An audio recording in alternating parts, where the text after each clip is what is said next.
Hi guys, and welcome to my channel. This video is going to be about not using narcissistic abuse as a crutch. Okay. If you want to hear any other videos that I upload, which I do upload frequently, go ahead and subscribe to the channel and hit the bell and you'll be notified. But let's talk about this. There comes a point in our healing from narcissistic abuse where we need to shift, where we need to overcome and not stay stuck, basically, and not dwell so heavily on everything that the narcissist did. Like, yes, the narcissist hurt you, probably abused you, lied to you, played you, robbed you, and basically left you for dead, if you really want to think about that. But, we can't change what has happened in the past. We really can't. We really can't change it.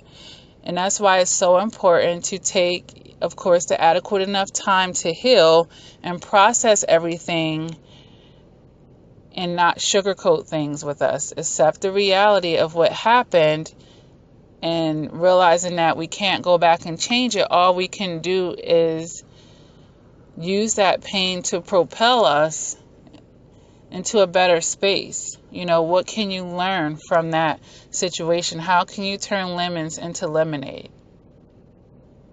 If you've learned anything from that situation, if it opened your eyes to some important things, if it helped you see things about yourself that need to be tightened up so that you can be stronger out here in the world, interacting with other people, being quicker to recognize a toxic person, and not only being quicker to be recognizing a toxic person, but cutting that toxic person out of your life.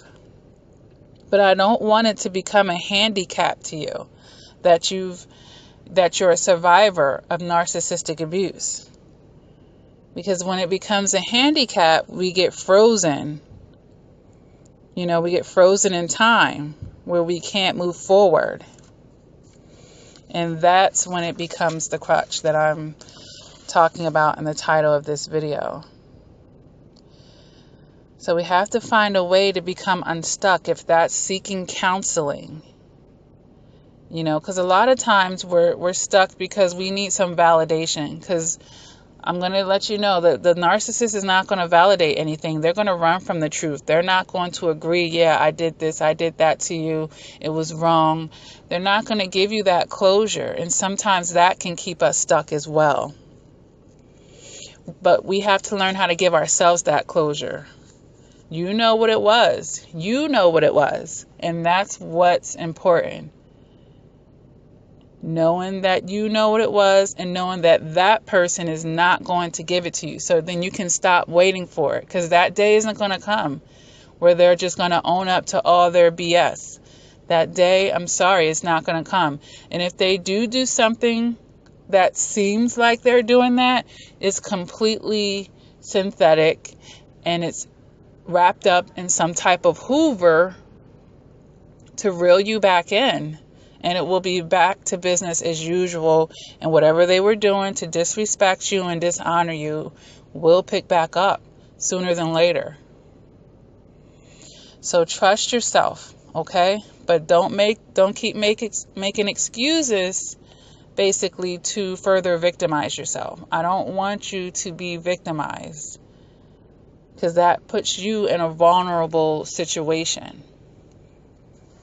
And you don't have to be there. We all have to heal from it, but we don't have to use it as a crutch for the rest of our lives. Your life isn't over because of a toxic person.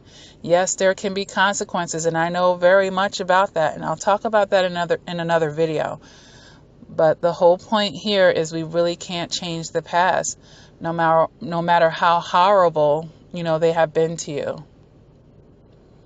You're here today, and you're alive, you're in your right mind, and you can choose. You can choose to make the best of the rest of your life and be better and stronger and wiser, and take this experience and let it make you stronger. Because I thought I was strong before I met the narcissist. Oh my gosh, I feel like Superwoman sometimes, because if I can get over all of that nonsense and trauma, I feel like I can get over anything at this point. But I really hope this message helps someone. I don't want you to stay stuck, and I don't want you to use narcissistic abuse as a crutch in your life. You can move forward. You don't have to be a broken record with anything. You can still get validation. All right? I'm not telling anybody to rush through their healing process, because it's going to vary from person to person.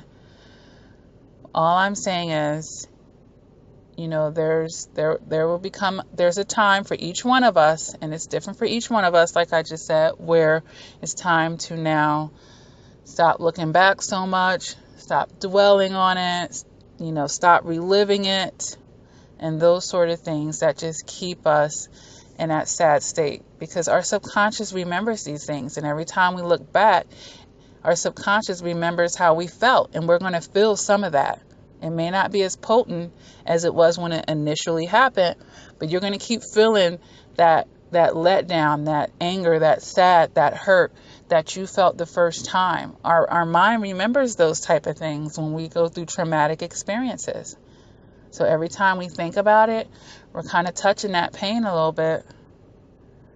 So, and of course, we'll never forget it, but we can find ways to move forward and not dwell. Okay, but I'm going to go ahead and cut this video short because I like to keep them under 8 minutes. If you like this video, go ahead and click the like button. Subscribe to the channel if you want to definitely stay in the loop with all my videos. I'm going to be uploading about 7 of them tonight. So I do upload frequently. I hope this helps you. And of course, until next time, take care.